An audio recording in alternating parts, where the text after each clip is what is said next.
बारां जिले में अतिक्रमणकारियों का दुस्साहस बढ़ता जा रहा है। ऐसा ही एक मामला नाहरगढ़ वन रेंज में देखने को मिला। अतिक्रमण हटाने गए वनपाल पर अतिक्रमणकारी पिता पुत्र ने धारदार हथियार से हमला बोल दिया। गनीमत यह रही कि वनकर्मी समय रहते पीछे हट गया, जिससे वो बच गया। दरअसल नाहरगढ़ वनखंड के वनपाल दीपक गौतम और कुछ वनकर्मी गश्त पर थे। इस दौरान उन्हें विलासगढ़ वन क्षेत्र के घट्टी में फूट तलाई के पास वन भूमि पर सरसों बोई हुई मिली। वहां फसल नष्ट करने के दौरान अतिक्रमणकारी पप्पू गुजर और उसका बेटा फरसा और लोहे का पाइप लेकर आ गए और वनकर्मियों पर हमला कर दिया। बाद में वनकर्मियों ने दोनों को पकड़ने का प्रयास किया, लेकिन गोपन चलाते हुए दोनों फरार हो गए।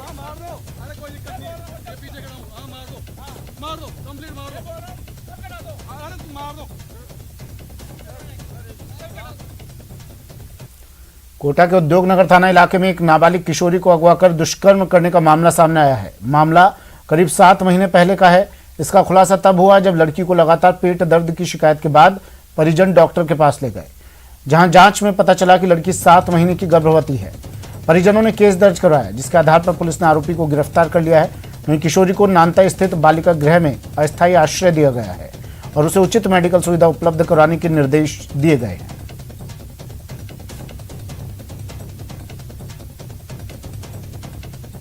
वर्षीय बालिका है जो उद्योग नगर थाना क्षेत्र की रहने वाली थी। आज चाइल्ड लाइन की रेखा साक्याल एवं नवनीत उसको लेकर आदेश हेतु मेरे पास लाए। बालिका के प्रकरण की जब जांच की गई तो बालिका को उसकी मां डॉक्टर को दिखाने लेकर गई, जहां बालिका के पेट दर्द की शिकायत थी। तो उस बालिका को डॉक्टर ने 7 माह का गर्भ बताया। इस संदर्भ में बालिका से जब बात की गई तो उस बालिका कहना कि मैं बच्चा पैदा करना चाहती हूँ। अभी बालिका को राजकीय बालिका गृह में अस्थायी आश्रय दिया गया है। पुलिस ने प्रकरण दर्ज कर बच्चे को गिरफ्तार कर लिया है। भीलवाड़ा शहर में अब नशेड़ियों की खैर नहीं। रात 8 बजे के बाद अब जहां शराब बेचने पर पुलिस सख्ती के मूड में है, तो नशेड़ियों पर नकेल के लिए पुलिस विशेष अभियान चलाएगी। सीओ सिटी हरिशंकर यादव ने बताया कि थड़ियों पर गांजा स्मैक बेचने वालों को चिन्हित कर कार्रवाई की जाएगी। वहीं शराब की दुकानों पर बैठकर शराब पीने वालों पर भी कार्रवाई होगी।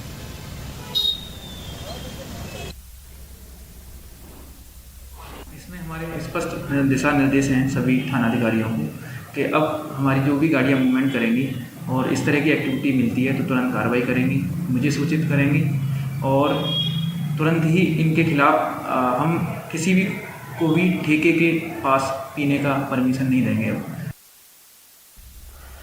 अजमेर सेंट्रल जेल में मंगलवार रात पुलिस और प्रशासन की टीम ने अचानक छापेमारी की और हर बैरक की बारीकी से जांच की। हालांकि इस छापेमारी में कुछ भी हाथ नहीं आया। करीब 2 घंटे तक पुलिस की टीम ने जेल की हर बैरक की पड़ताल की। एडीएम सिटी राजेंद्र प्रसाद अग्रवाल ने बताया कि नियमित प्रक्रिया के तहत ये जांच की गई थी। सूचना अलग से इस तरह की कोई इनपुट नहीं था, लेकिन रूटीन में भी औचक निरीक्षण जो किया जाता है उसके तहत आज पुलिस में बल के साथ और जिला प्रशासन की ज्वाइंट टीम ने आज यहाँ केंद्रीय कारागार का निरीक्षण किया है और करीब 1.25 से 2 घंटे तक 125 पुलिस अधिकारी और कार्मिकों के साथ ये ऑपरेशन पूरा चला है और पूरे ऑपरेशन में इस तरह की कोई चीज़ हमें प्राप्त नहीं हुई जिससे कि कोई आगे की कार्रवाई संपादित की जा सके। प्रदेश में खाद के लिए मारामारी जारी है। टोंक में तो खाद के लिए ऐसा हंगामा हुआ कि पुलिस बुलानी पड़ी। कुछ तस्वीरें देखिए। ये तस्वीरें टोंक जिले के नाथड़ी ग्राम सेवा सहकारी समिति की है। यहाँ यूरिया के 800 कट्टे आए हैं, जिसे मंगलवार को बांटा जा रहा था। किसानों को यूरिया के 3-3 कट्टे राशन कार्ड के आधार पर दिए जाने लगे, लेकिन अभी 10 कट्टे ही तो बांटे गए थे कि हंगामा शुरू हो गया। स्थिति बिगड़ते देख समिति ने खाद बांटनी बंद कर दी। पुलिस बुलानी पड़ी, फिर पुलिस की देखरेख में खाद बांटी गई। समिति अध्यक्ष के मुताबिक खाद के लिए किसानों की भारी भीड़ थी और पहले मई की होड़ के कारण हालात बिगड़ गए।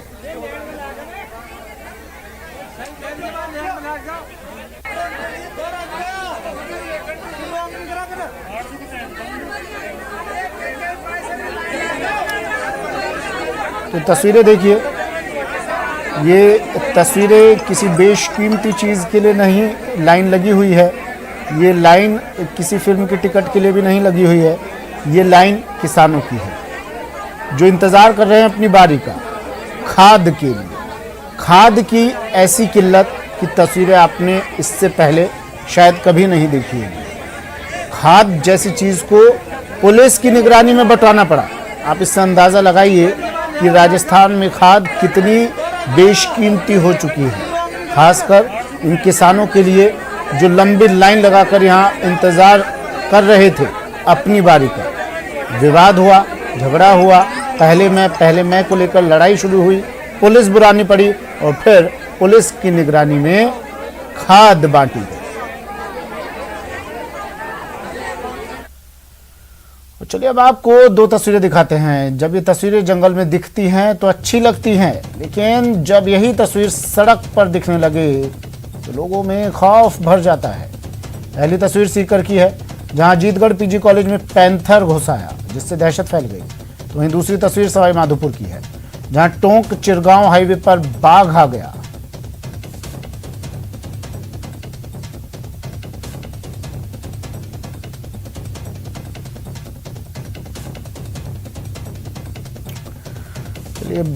सीकर से खबर है, पहले अजीतगढ़ की तस्वीर आपको दिखा देते हैं। अजीतगढ़ पीजी कॉलेज में एक पैंथर घुसा है, कॉलेज के कमरे में पैंथर घुसा है। मौके पर अब वन विभाग की टीम भी पहुंच चुकी है। पैंथर को ट्रैंकुलाइज करने की कोशिश की जा रही है। ये तस्वीरें देखिए, सीकर से तस्वीरें हैं। अजीतगढ़ पीजी कॉलेज है जहां पर ये पैंथर घुस आया। सुबह सवेरे चहलकदमी करता हुआ जब कॉलेज के चौकीदार ने इसे देखा तो उसने तुरंत बाहर से लॉक लगा दिया और वन विभाग को सूचना दी गई। ग्रामीणों ने इसे देखा, कॉलेज के अंदर जाते हुए, पीजी कॉलेज के अंदर जाते हुए वन विभाग को सूचना दी गई। वन विभाग की टीम अब मौके पर पहुंच चुकी है और इस पैंथर को ट्रैंकुलाइज करने की कोशिश की जा रही है। करीब आधे घंटे पहले सूचना मिली थी कि भाई ब्यूराला रोड पर जो पीजी कॉलेज है उसमें पैंथर घुस गया है। इस सूचना पर रेंजर साहब को और टीम भिजवाने के लिए सूचित कर दिया है। अभी आ जाएगी टीम। और पैंथर जो है कमरे में बंद है, गाँव वालों ने बंद कर दिया था। अजीतगढ़ पीजी कॉलेज में एक कमरे के अंदर पैंथर है, जो इसकी पुष्टि हो चुकी है, लेकिन नर है या मादा है इसको तो रेस्क्यू करने के बाद ही पता लगेगा। लेकिन ये है अभी थोड़ा आक्रामक रूप से है। ये जो गांव वाले हैं, अन्य व्यक्ति है, उनको दूर खड़ा करने के लिए कहा गया है। और बार बार में कोई अंदर जाता है या फिर इसको जंगले की तरफ जाता है तो जंगले की वो अटैक करने की कोशिश करता है। इसलिए हमने तो जितने भी नज़दीक है जो लड़के हैं या बाहर से आए हुए जो व्यक्ति हैं उनको हम इनसे जंगले से या ये कमरे से दूर रहने की कह रहे हैं। संदीप हुड्डा मेरे सहयोगी सीकर से हमारे साथ फोन लाइन पर जुड़ गए हैं। संदीप, क्या चल रहा है फिलहाल, क्या अपडेट? वन विभाग की टीम पहुंच चुकी है, ट्रैंकुलाइज किया गया इस पैंथर को? जी बिल्कुल, देखिए सुमित, जो जयपुर से जो टीम यहाँ पर पहुंची थी अजीतगढ़ में, वो पहुंच चुकी है। और अब कमरे के अंदर चूंकि पैंथर है तो उसको जो ट्रैंकुलाइज करने की जो कोशिश की जा रही है, खिड़की के जो एक रास्ता खिड़की की तरफ से बनाया जा रहा है, वो खिड़की क्योंकि कमरा बहुत बड़ा है, अंदर कबाड़ रखा हुआ है, तो सही निशाने पे पहले कोशिश की गई तो सही निशाने पे आया नहीं। इस वजह से अब फिर से खिड़की को तोड़कर और कोशिश की जा रही है ट्रैंकुलाइज करने की। जी सुमित। ठीक है, शुक्रिया संदीप तमाम जानकारी के लिए।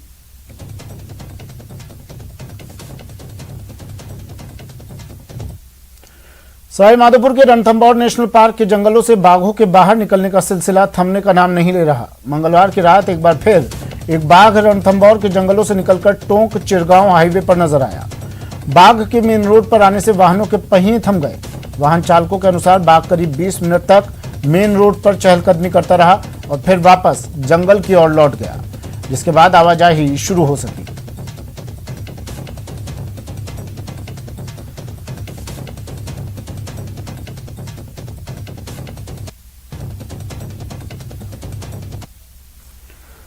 खबर जयपुर से। जयपुर में लूट की बड़ी वारदात को अंजाम दिया गया। सेल्समैन से नकदी से भरा बैग लूट लिया गया। पेट्रोल पंप के सेल्समैन से कार सवार बदमाशों ने इस लूट की वारदात को अंजाम दिया। डीजल भरवाने आए थे ये बदमाश। सीसीटीवी में अब लूट की वारदात कैद हो गई। आरोपियों की तलाश में पुलिस जुट गई है।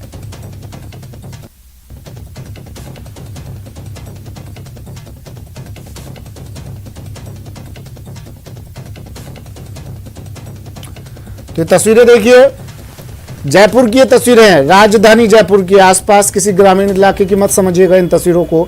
ये गुलाबी नगर राजधानी जयपुर की तस्वीरें हैं। कमिश्नरेट जहां लागू है वहां एक पेट्रोल पंप पर लूट की वारदात हो जाती है। सौरभ गृहस्थी मेरे सहयोगी हमारे साथ फोन लाइन पर जुड़े हुए हैं। मंत्री साहब कहते हैं अपराध नहीं है राजस्थान में कहीं भी, और ये तस्वीरें तो कुछ और ही कहानी बयां कर रही है। राजधानी जयपुर में पेट्रोल पंप पर लूट। सौरभ जी बिल्कुल, देखिए ये मामला मुरलीपुरा थाना इलाके का बताया जा रहा है, जहां पर पेट्रोल पंप पर सेल्समैन के साथ नकदी से भरा जो बैग है वो बदमाश लेकर भागे हैं, इस प्रकार की जानकारी है। डीजल भरवाने के लिए बदमाश आए थे और कार में बताया जा रहा है कि 4 बदमाश थे और डीजल भरवाने के दौरान ही उन्होंने जो सेल्समैन था उसका जो बैग था, जो कि जब पेट्रोल भरते हैं तो वो पैसों को रखने के लिए बैग रखा जाता है, तो उस बैग को ही छीनकर जो है वो भाग गए। और सीसीटीवी में साफ तौर पर दिखाई दे रहा है कि किस प्रकार से सेल्समैन ने बैग छीनने की जो कोशिश है उसको नाकाम करने की भी प्रयास किए, लेकिन वो कामयाब नहीं हो सका और जो है वो लेकर भाग चुके हैं। और पीड़ित ने, जो सुभाष नाम है पीड़ित का, और उसने थाने में शिकायत भी दर्ज कराई इस पूरे मामले की। अब सीसीटीवी के आधार पर पुलिस जो है वो कार के जो नंबर तलाश रही है और उसके बाद आरोपियों की पकड़ करने की कोशिश जो है वो पुलिस द्वारा की जा रही है।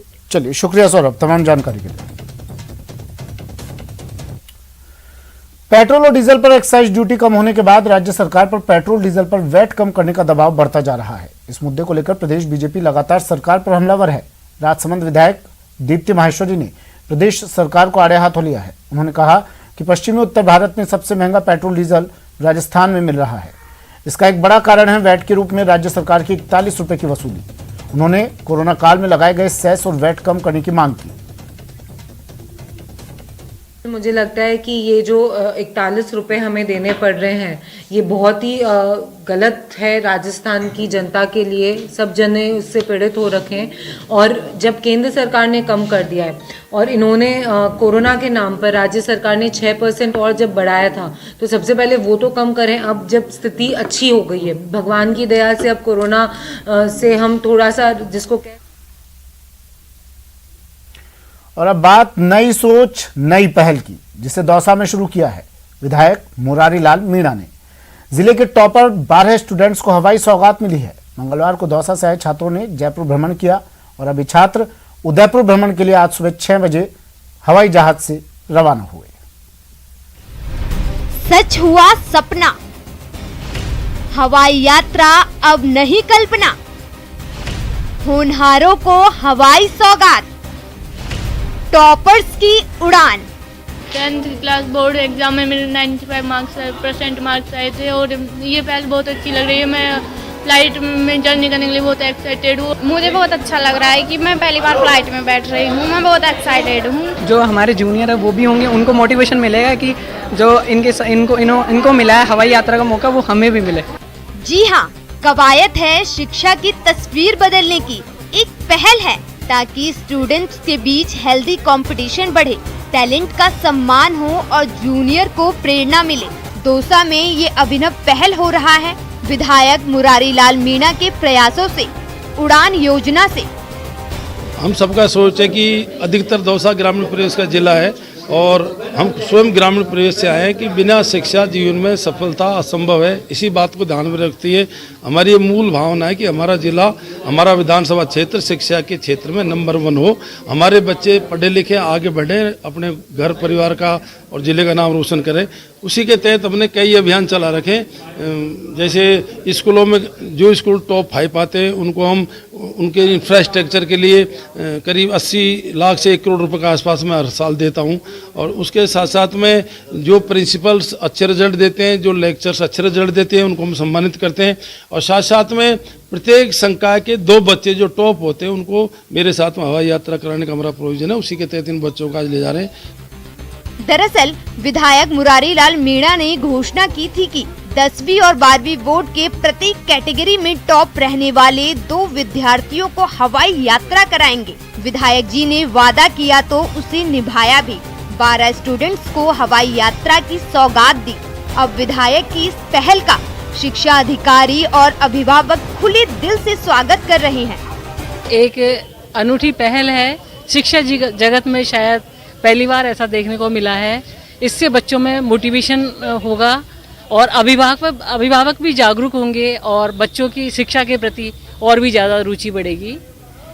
ये विधायक साहब का जो अनूठा पहल है ये हमारे लिए एक आदर्श है। विधायक साहब की जो पहल है उड़ान, ये बहुत सराहनीय है और इसमें बच्चे बहुत एक्साइटेड हैं और उसके साथ साथ माता पिता भी बहुत एक्साइटेड हैं और बच्चे इसको लेके काफ़ी एक्साइटेड हैं। और मैं आने वाले जो बच्चे हैं, नई पीढ़ी है, उनको ये संदेश देना चाहता हूँ कि आगे जो पढ़ाई की बोर्ड के एग्जाम आए उसमें अच्छे मेहनत करें ताकि वो आगे सफल हों और इस तरह की उड़ान में वो हिस्सेदारी निभाएं। सच है, दौसा में शिक्षा का स्तर दिन ब दिन सुधर रहा है। कभी शिक्षा के क्षेत्र में 28वें नंबर पर रहने वाला दौसा जिला अब चौथे स्थान पर पहुंच गया है और जिले में इस तरह के प्रयोग होते रहे तो वो दिन दूर नहीं जब शिक्षा के मामले में दौसा नंबर 1 पर होगा। दौसा से न्यूज़ 18 राजस्थान के लिए आशीष कुमार की रिपोर्ट। खेलों को बढ़ावा देने के लिए न्यूज़ 18 राजस्थान की मुहिम खेल से खोलो किस्मत शुरू हुई है। इस मुहिम के तहत हम प्रदेश में खेलों के हालात बता रहे हैं। खेल खिलाड़ियों के सुनहरे भविष्य के लिए राज्य सरकार बेहतरीन काम कर रही है। बजट घोषणा के तहत राज्य में जल्द ही 2 नए स्पोर्ट्स स्कूल शुरू हो सकेंगे। जयपुर में खेल विद्यालय शुरू करने की तैयारियां पूरी कर ली गई हैं, तो वहीं जोधपुर में भी जल्द मंजूरी मिलने का इंतजार खेल परिषद को है।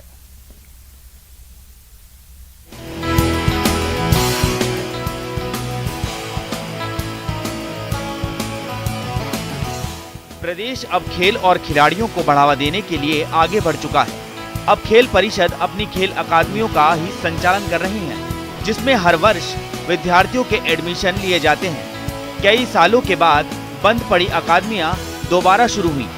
वहीं अब अकादमियों के साथ ही क्रीड़ा परिषद राज्य में डेडिकेटेड स्पोर्ट्स स्कूल भी शुरू कर रहा है। जयपुर और जोधपुर में शुरू होने वाले स्पोर्ट्स स्कूलों के लिए विद्यार्थियों ने बड़ी संख्या में अपना उत्साह दिखाया और ट्रायल में बीते दिनों हिस्सा लिया। विद्यार्थियों को इन खेल विद्यालयों में दाखिला होने की उम्मीदें हैं।